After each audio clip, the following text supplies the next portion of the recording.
తెలంగాణ రాష్ట్రంలో పార్లమెంట్ ఎన్నికలు దగ్గర పడుతున్న నేపథ్యంలో అన్ని పార్టీలు కసరత్తు చేసుకుంటున్నాయి. ఎంపీ క్యాండిడేట్లు ఎవరైతే ఉన్నారో బీఆర్ఎస్ పార్టీ నుంచి ఇవాళ బీఫామ్లు ఇవ్వడం జరుగుతుంది. సో ఇదే అంశంపైన మనతో మాట్లాడడానికి బీఆర్ఎస్ విద్యార్థి నాయకులు ఉన్నారు. వారితో మాట్లాడి మరిన్ని విషయాలు తెలుసుకుందాం. చెప్పండి బ్రదర్, ఇవాళ బీఆర్ఎస్ పార్టీ నిజంగా రాష్ట్రంలో అత్యధిక సీట్లు కొడుతుందని మీరు చెప్తా ఉంటే, ఇంకోవైపు కాంగ్రెస్ నాయకులు 1-2 సీట్ల కంటే ఎక్కువ రావని మాట్లాడుతూ ఉన్నారు. డెఫినెట్గా రాష్ట్రంలో రెండు జాతీయ పార్టీలు, ఒక బలమైనటువంటి ప్రధాన పార్టీ కూడా ఈరోజు పోటీలో ఉన్నాయి. డెఫినెట్గా ఈరోజు ఈ యొక్క రాష్ట్రం యొక్క ప్రయోజనాలు, ఇక్కడ ఉన్నటువంటి వీరి యొక్క ప్రజల యొక్క యోగ సంక్షేమాలు కావాలంటే కేవలం గులాబీ జెండా యొక్క నాయకులు మాత్రమే, కేసీఆర్ గారి నాయకత్వంలో ఉన్నటువంటి పనిచేసే నాయకులు మాత్రమే ఈ తెలంగాణ యొక్క యోగ సంక్షేమాల గురించి ఆలోచిస్తారు, వీటి యొక్క ప్రయోజనాల గురించి మాట్లాడతారు అనేది జనాల్లో బలంగా చర్చ ఉన్నది. గడిచిన ఒక 3-4 నెలల ఈ కొత్త ప్రభుత్వం ఏదైతే ఉన్నదో వారి యొక్క ఫెయిల్యూర్స్ కూడా ఈరోజు రుణమాఫీ చేయలేదు, పెన్షన్లు రాలేదు, రైతు బంధులు ఇవ్వట్లేదు, సరైన టైంకు నీళ్లు ఇవ్వట్లేదు, కరెంటు లేదు, కరెంటు కోతలు నడుస్తూ ఉన్నాయి. ఈరోజు కర్ణాటకలో ఎట్లా ఉన్నదో కర్ణాటక కంటే దారుణంగా ఈ రాష్ట్రం తయారయ్యే పరిస్థితి ఉన్నదనేది కూడా జనాల్లో బలమైన చర్చ నడుస్తూ ఉన్నది. కనుక ఖచ్చితంగా కేసీఆర్ గారి నాయకత్వానికి విశ్వసనీయత పెరుగుతూ ఉన్నది. కాబట్టి డెఫినెట్గా ఈ రెండు పార్టీల కంటే కూడా మెజార్టీ స్థానాల్లో మేము గెలవబోతూ ఉన్నాం. డబల్ డిజిట్కు మాత్రం మేము వెళ్ళిపోయే పరిస్థితులు ఈరోజు కనిపిస్తున్నాయి. దాంతోపాటు కాంగ్రెస్ ముఖ్యంగా అసెంబ్లీ ఎన్నికలను బీఆర్ఎస్ పార్టీ కథమైపోయింది. ఇప్పుడు పార్లమెంట్ ఎన్నికల్లో భూస్థాపితం చేసేస్తాం, తెలంగాణ భవన్ పిల్లర్లనే తీసి పడేస్తాం అన్నట్టు మాట్లాడుతున్నాం. ఎవడంటే నేను కూడా చూసినాను. నిన్న మొన్న కోమటిరెడ్డి వెంకరెడ్డి మాట్లాడుతున్నాడు. కోమటిరెడ్డి వెంకరెడ్డికి ఏమన్నా క్రెడిబిలిటీ ఉన్న నాయకుడా? ఈరోజు మాట్లాడేది రేపు ఉండదు, రేపు మాట్లాడేది ఎల్లుండి ఉండదు. రమ్మని ఒకసారి తెలంగాణ భవన్కి వచ్చి చూడమను. ఇటుకలు కాదు కదా, ఈకలు కూడా బీకలేడు కోమటిరెడ్డి వెంకరెడ్డి అయినా రేవంత్ రెడ్డి అయినా. కాంగ్రెస్ నాయకులు ఈరోజు గాంధీ భవన్ యొక్క ఇటుకలు కదిలించే పనిలో ఉన్నారు. బీజేపీతో కుమ్మక్కై ఈరోజు కాంగ్రెస్ పార్టీని భూస్థాపితం చేసే ప్రయత్నంలో ఉన్నారు. కాబట్టి వాళ్ళు తెలంగాణ భవన్ కాదు కదా, ఇటుకలు కాదు, ఈకలు కూడా బీకలేరు. కాబట్టి ప్రజలు ఆలోచిస్తూ ఉన్నారు. గతంలో ఆయన ఏ పార్టీకి మద్దతు చేయాలని, ఆయన కాంగ్రెస్లో ఉండి బీజేపీకి ఎట్లా మద్దతు కోరిండు, భవిష్యత్తులో ఏం చేయబోతున్నాడు అనేది కూడా ప్రజల్లో ఒక క్లారిటీ ఉన్నది. కనుక డెఫినెట్గా టీఆర్ఎస్ పార్టీని వెల్కమ్ చేస్తారు. దాంతోపాటుగా మెయిన్గా కాంగ్రెస్ నుంచి 14 సీట్ల పైగా గెలుస్తామని చెప్పి ధీమా వ్యక్తం చేస్తా ఉన్నా. ఏం చెప్తారు? 7-8 స్థానాల్లో డమ్మి క్యాండిడేట్లనే పెట్టారు ఒప్పందంతో.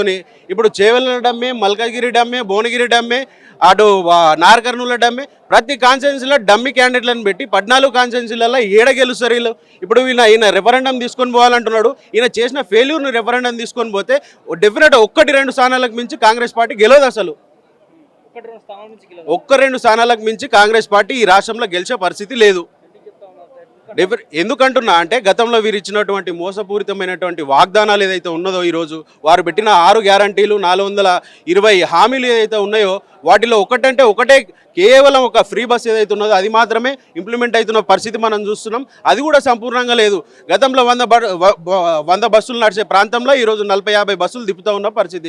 కాబట్టి సంపూర్ణంగా వీళ్ళు ఫెయిల్ అయిపోయినారు అనేసి జనాల్లో అదొక క్లారిటీ ఉన్నది. దేశ చరిత్ర రాజకీయాల్లోనే లేనటువంటి విధంగా మేము తెలంగాణ రాష్ట్రాన్ని మార్పు తీసుకొచ్చినాం, 100 రోజుల్లో 6 గ్యారెంటీలను అమలు చేస్తామని చెప్తా ఉన్నాయి కదా. ఎక్కడ ఏ గ్యారంటీ అమలైంది అసలు చూపెట్టగలుగుతారా? 200 యూనిట్లు ఫ్రీ అన్నారు, ఇప్పటి వరకు కూడా లేదు. 4 నెలలు గడుస్తున్నది. గ్యాస్ ఫ్రీ అన్నాడు, గ్యాస్ 500కి ఇస్తున్నాడు సిలిండరు, అది లేదు. పింఛన్లు ఏమైనా 4000కి, అది లేదు. అసలు రైతు బంధు ఏమైంది?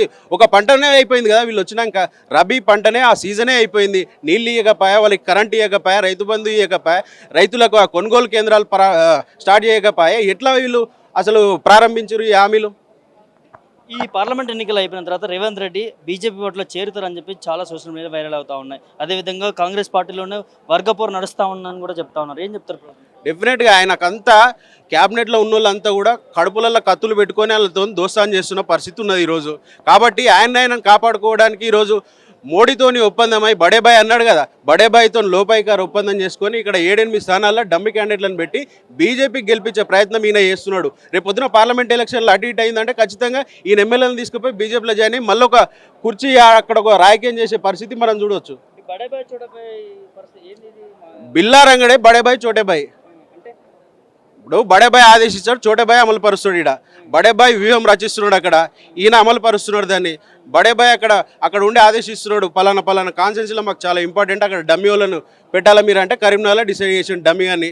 మల్కగిరిలో ఒక డమ్మీని పెట్టిండు, చేవెలలో ఒక డమ్మీని పెట్టిండు. చేవెలలో అయితే ఇంకా దారుణమైన డమ్మీ వాడు, అసలు అడ్రస్ లేనివాడు. కరీంనగర్, వరంగల్ ఆయన అడ్రస్ ఆయన తెలియదు, ఆధార్ కార్డు ఎన్నో, రేషన్ కార్డు ఎక్కడో చేవెలలో పెట్టిండు. ఆయనను బీజేపీని గెలిపించాలనే కుట్రపూరితంగా. నార్కర్నూల్లో డమ్మీని పెట్టిండు, భువనగిరిలో డమ్మీని పెట్టిండు. ప్రతి కాన్స్టిట్యున్సీలో కూడా ఈరోజు డమ్మీలను పెట్టి బీజేపీకి లాభం చేకూరే విధంగా రేవంత్ రెడ్డి పావులు కదుపుతున్నాడు. ఇది నిజంగా చేరుతాడనంటారా రేవంత్ రెడ్డి బీజేపీ? డెఫినెట్గా అవకాశాలు ఉంటాయి. ఎందుకంటే పాత కేసులు అలా చేతులు ఉన్నాయి కదా. ఓటుకు నేటు కేసు ఈరోజు సిబిఐ అయితే టేకప్ చేసిందో ఆయనను కేజ్రీవాల్ని తీసుకుపోయి జైల్లో పెట్టిరు. మరి ఏండ్లు గడుస్తున్నా కూడా ఈయనకి ఏమైతలేదు అంటే బీజేపీ అండ ఉన్నది కనుకనే కదా ఈయన బయట తిరుగుతున్నాడు. ఈరోజు ఈ రాష్ట్ర ముఖ్యమంత్రిగా చలామణి అవుతున్నాడు. అందుకే బడే అనుకుంటున్నారు. బడేబాయ్ అనే జోకేదే అందుకు. ఎట్లా ఉండబోతున్నారు మొత్తానికి పార్లమెంట్ ఎన్నికల్లో బీఆర్ఎస్ పార్టీకి ఎన్ని సీట్లు వచ్చే అవకాశం ఉందంటారు? కాంగ్రెస్ పార్టీ చెప్పినట్టు 2 సీట్లకి దక్కుతుందంటారు. చాలా కంఫర్ట్గా మేము బ్రహ్మాండంగా ప్రతి కాన్స్టిట్యున్సీలో మినిమం 50,000 నుంచి 1,00,000 మెజార్టీతోని మేము 10-12 కాన్స్టిట్యున్సీలు ఈరోజు మెజార్టీ స్థాయిలో మేము గెలబోతున్నాం. రాష్ట్ర వ్యాప్తంగా కూడా ప్రజల్లో ఒక చర్చ వచ్చింది. కాంగ్రెస్ వచ్చింది మళ్ళీ కరువు తీసుకొచ్చింది కనుక ఈ రాష్ట్రానికి ఏమైనా చేయాలంటే ఆ చిత్తశుద్ధి ఉన్న నాయకుడు కేసీఆర్ ఒక్కడే. కాబట్టి డెఫినెట్గా మమ్మల్ని వెల్కమ్ చేస్తారు. ప్రతి కాన్స్టిట్యున్సీలో కూడా అదే పరిస్థితి ఉంది.